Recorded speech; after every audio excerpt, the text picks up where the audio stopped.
Alright. I was doing a little more reading around on the internet and watching videos and what have you. There's not too many videos out there of people talking about the problems with the 12 amp hour batteries, but on Milwaukee's own website and lots of other forums and whatnot on the internet, it sounds like there are actually a lot of people that have problems with those 12 amp hours.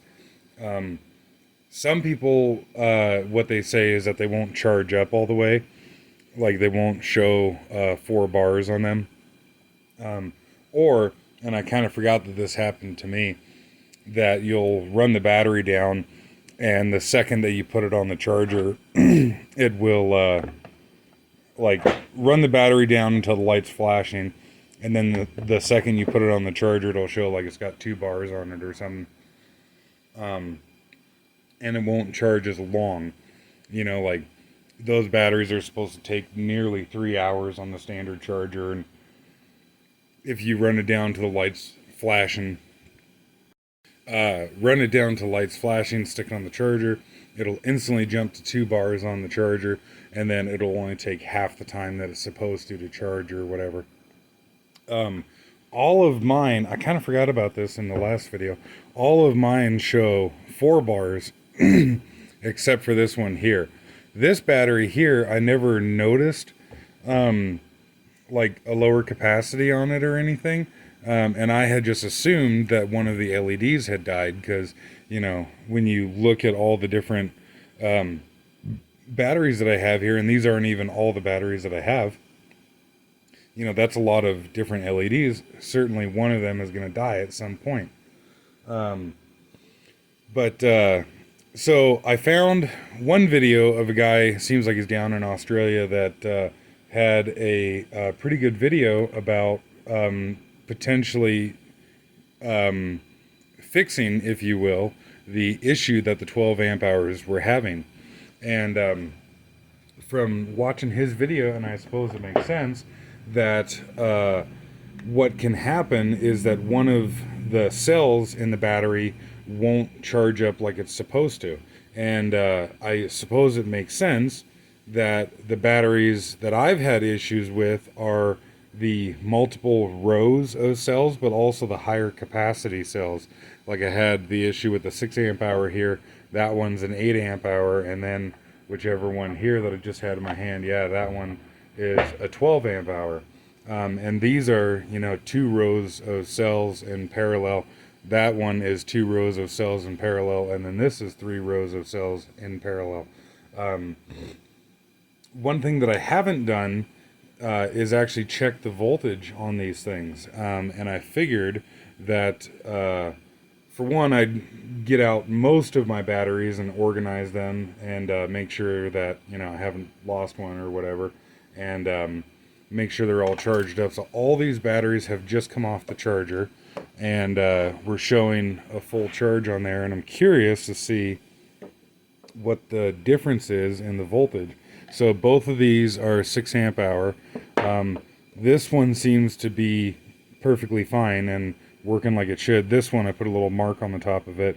This is the one that's acting up and doesn't want to charge on the normal chargers, and seems to be lower capacity. And look at that, it's lower voltage. So what are these supposed to be? About 12.2? That one's a little lower.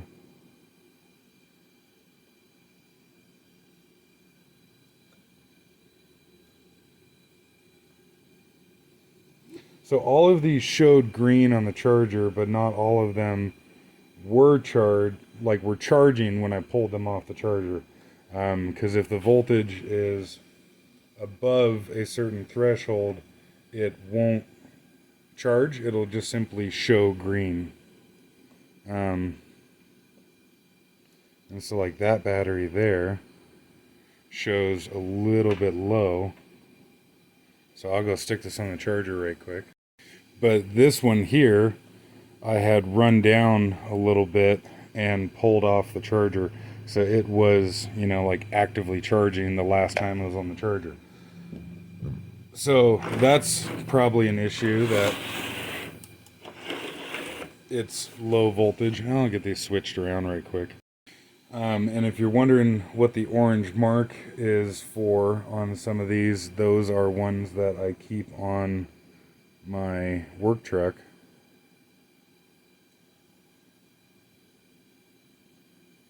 What the fuck?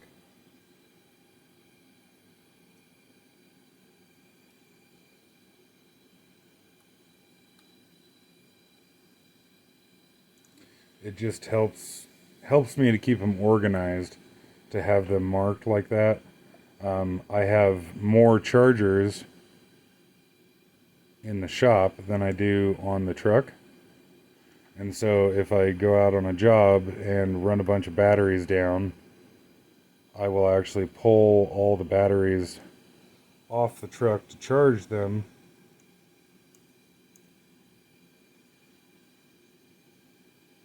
Versus charging them on the truck. So that's interesting. These two show the exact same voltage, even though the one I've noticed is much lower capacity. 20.42. And shit, who knows? I mean, it's entirely possible that if this one, if it had like a sagging cell, but then over the times that I've been charging it, that it's like recovered that cell, then I suppose that makes sense that it would show good voltage again. But see, this one here shows a bit low, and this is the one that only has 3 bars on it, even when it shows, or even like when you pull this off the charger and it says that it's good and, you know, charged up all the way and good to go, it still only shows 3 bars on it. I will leave a link in the video description to the guy's video that I found where he was talking about and showed opening up these batteries and testing the individual racks of cells for voltage. And in his case, he had one like rack of cells, if that's what you want to call it, that was low voltage, and he has a DC power supply and charged them back up again, and presumably everything was cool. I don't have a DC charging supply yet, or power supply or whatever. I don't have one of those yet, but I do want to get one of those and see if maybe that's the issue going on in this one here. I suppose it's noteworthy to say that I only, well, not only, 95% of the time I charge my batteries on the standard charger. Like even the 12 amp hour batteries I charge on the standard charger, because like I said, in the shop I have multiple batteries, and you know, I can charge 10 at a time or something like that, or whatever. And I would, in my mind, I would think that charging the cells at a lower rate is probably better for them than charging them at a higher rate. And I'm sure people are going to have very different opinions on that, but that's what makes sense in my mind. I guess I should point out that like this one here, even though, and all these batteries here work, just some of them seem to not hold a charge as well as they should. Considering though that these two here are showing the same voltage, even though I wrote bad on that one because it was seeming to be problematic, I think what I'm going to do is I'll run down both of these batteries to completely dead and then charge them up again. What the fuck was I trying to do there?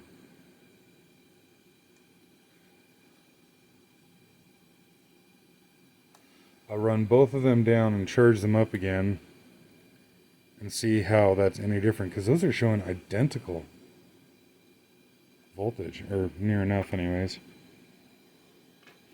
But yeah, run those down, we'll see what happens. So I'm going to discharge both of those 12 amp hours on the same heat gun there to try and keep them as similar as I possibly can. And just while I was going through the batteries and shit on my truck, I decided to pull this guy here off the truck. So I bought this right when it came out, the 1-inch pistol grip, and was very sorely disappointed with it right away. On one hand, it's, you know, amazing, if you will, that you know, batteries and cordless technology and shit has gotten to the point where you can have a 1-inch impact nowadays. But the marketing on this thing is a bunch of bullshit. They made it sound like it could replace one of these old Ingersoll Rand 1-inch pistol grips, and it doesn't even come really anywhere close to the power of that thing there. I don't have anything really to demonstrate it on at the moment, but the issue that I personally found with this thing is how fast it hits. So Milwaukee, in their, you know, marketing bullshit propaganda crap, you know, talk about how many impacts per minute and how many foot-pounds and blah blah blah and all that bullshit. But it's, at least for the application that I use it, the really fast impacts is actually a really bad thing. Say if you're working on like truck U-bolts or something like that, this thing will hit so fast that the U-bolt just sits there and flexes back and forth, and you don't actually, like, you know, pull the nut off the U-bolt. And mind you, this thing is maybe a little bit more powerful than the 1/2-inch impact. Actually what I'll do is I'll leave another link to Torque Test channel. They have a bunch of really good videos of testing impacts, and I forget if they test an air impact in there or not, but you can watch their channel and get a good representation of what these things will do. But I was expecting this impact to replace a 1-inch air impact, and it certainly does not. This one here, the impact mechanism hits about, I don't know, maybe like a quarter as slow as the Milwaukee one, but it hits with so much force that, say on something like a U-bolt, again going back to that it will actually, like, if you will, like rip the nut free on the bolt before the bolt has a chance to flex. And so something like this here is way fewer impacts per minute, but much stronger impacts per minute. Probably by twice, 3 times as much, I don't know. This thing here is a lot of individual impacts, but each individual impact is much less power behind it. Yeah, I honestly wish that I hadn't bought this, because it doesn't do what I want it to do. It works, and it is a big pistol grip impact. There's, you know, no doubt about that. But don't expect it to replace the tried and true heavy as fuck air impacts. Okay, so that one individual M12 that I pulled away to stick on the charger just got done charging, and oh yeah, it is a little bit low voltage. Interesting. Yeah, once I get a power supply, I'll open these things up and see what the individual cell voltage is. Okay, so the heat gun just died, and it's doing the fast blank there. So I did not time this one. I should have, but I feel like it didn't last as long as the 12 amp hour should have. All right, so the other one just died, and we got the fast flash on both of them. It actually seemed like that one took about the same amount of time, which I would have expected it to go longer. 1808 17. Good number.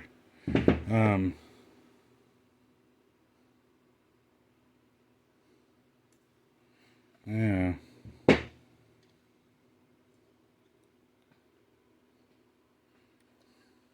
So toss these both on the charger.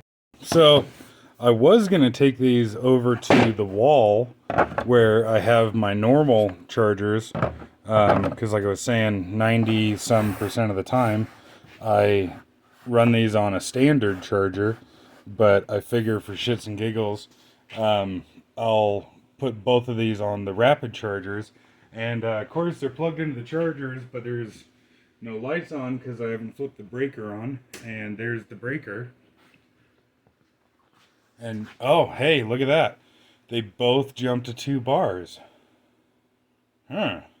So maybe they're both being equally problematic.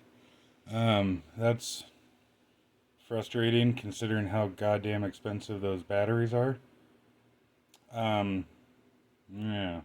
I was hoping one of those was still good. But, so I'll let those charge. I don't know, maybe I'll flip the video back on when it starts flashing at 80%. Okay, so it's probably only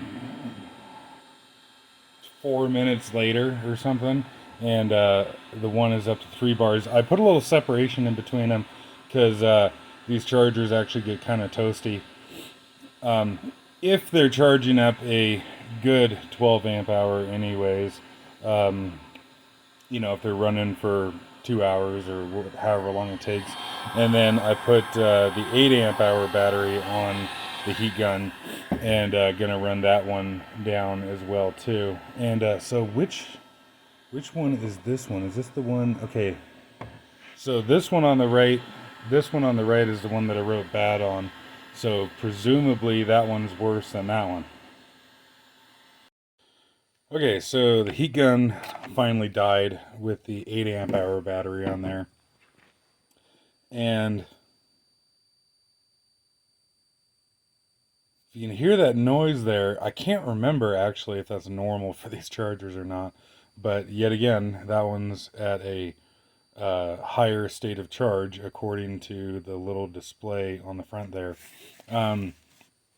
But let's check what the voltage is on this 8 amp hour now that it's been run down on the heat gun.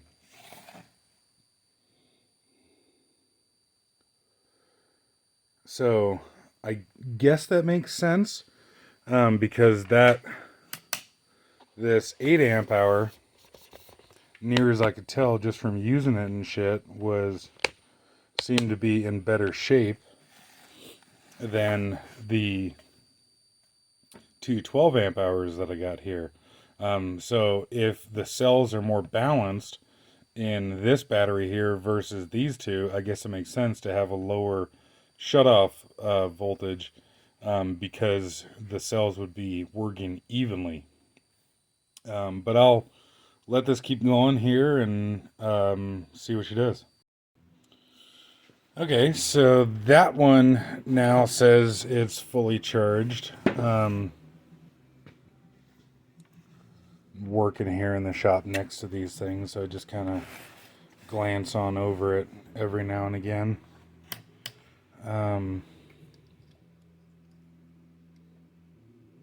So this one, I know the multimeter is out of view, but this one is 17 volts even and fast flashing 1 bar.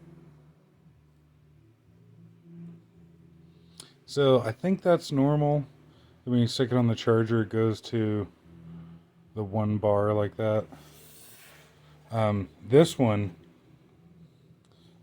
actually a little warm, and that's why I actually don't like using the rapid chargers, because I feel like it's probably better for the batteries to charge slowly. So now we'll be testing the voltage on the 12 amp hour that I just pulled off of there, 20.2.